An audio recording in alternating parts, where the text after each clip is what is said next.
Hello दोस्तों, स्वागत है आप सबका एक नई कहानी में। यह उस बेटी के जज्बे की कहानी है जो डॉक्टर बनना चाहती थी। उस बेटी का बस एक ही लक्ष्य था, अपने माँ बाप का सीना गर्व से चौड़ा करना, जिन्होंने अपने सुख चैन की कुर्बानी देकर उसे आगे बढ़ाया था। वो पेशे से डॉक्टर थी, ट्रेनी डॉक्टर जो पढ़ाई के साथ डॉक्टरी की प्रैक्टिस भी कर रही थी। वह अपने पूरे बैच में टॉप करके गोल्ड मेडल पाने का इरादा रखती थी। लाखों मिडिल क्लास लड़कियों की तरह वो भी एक ऐसे घर में पैदा हुई थी जहाँ प्यार तो बहुत था लेकिन पैसे कम थे। उसके लिए कुछ भी आसान नहीं था।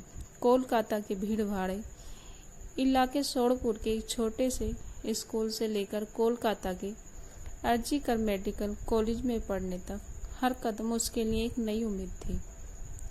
अपनी बेटी को कामयाब देखने के लिए उसके माता पिता ने अपनी छोटी सी दर्जी की दुकान पर दिन रात मेहनत कर पैसे बचाए और उसने भी स्कूल कॉलेज में पूरी ताकत लगा दी ताकि उसका सपना अधूरा न रह जाए।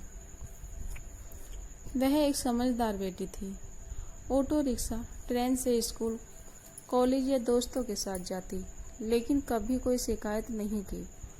बस यही चाहती थी कि उसके लिए कोई अलग नियम न बने और वो अपनी मेहनत के दम पर आगे बढ़े, पापा की कमाई से नहीं। वे एक दूसरे के लिए जीते थे। बेटी उनकी शान थी और माँ बाप उसकी दुनिया। उसकी पढ़ाई पूरी होने के बाद उनके जीवन में प्यार और पैसा दोनों आने वाले थे। घर का कर्ज उतर जाएगा और पैसे की टेंशन खत्म हो जाएगी। माँ बाप, दोस्त, टीचर सब उसे फाइटर कहते थे। वो हार नहीं मानने वाली लड़की थी। वो बेटी अब दुनिया में नहीं है। कुछ दरिंदों ने बेरहमी से उसका बलात्कार करके हत्या कर दी। पीड़िता के 67 वर्षीय पिता ने हमारे सहयोगी संस्था टाइम्स ऑफ इंडिया को बताया, हम एक गरीब परिवार से हैं और हमने उसे बहुत कठिनाई से पाला है। उसने डॉक्टर बनने के लिए बहुत मेहनत की। हमारे सारे सपने एक रात में चकनाचूर हो गए। वह MBBS के उन छात्रों के बैच में एक थी जिन्होंने कोविड महामारी का खौफनाक दौर देखा था। मरीजों की सेवा करना उसको अच्छा लगता था। अर्जीकर मेडिकल कॉलेज को वह अपना दूसरा घर कहती थी। वह मरीजों के इलाज में दिन रात लगा रहती थी। 9 अगस्त को 36 घंटे की बिना रुके ड्यूटी के बाद वह मेडिकल कॉलेज के सेमिनार रूम में सो गई थी।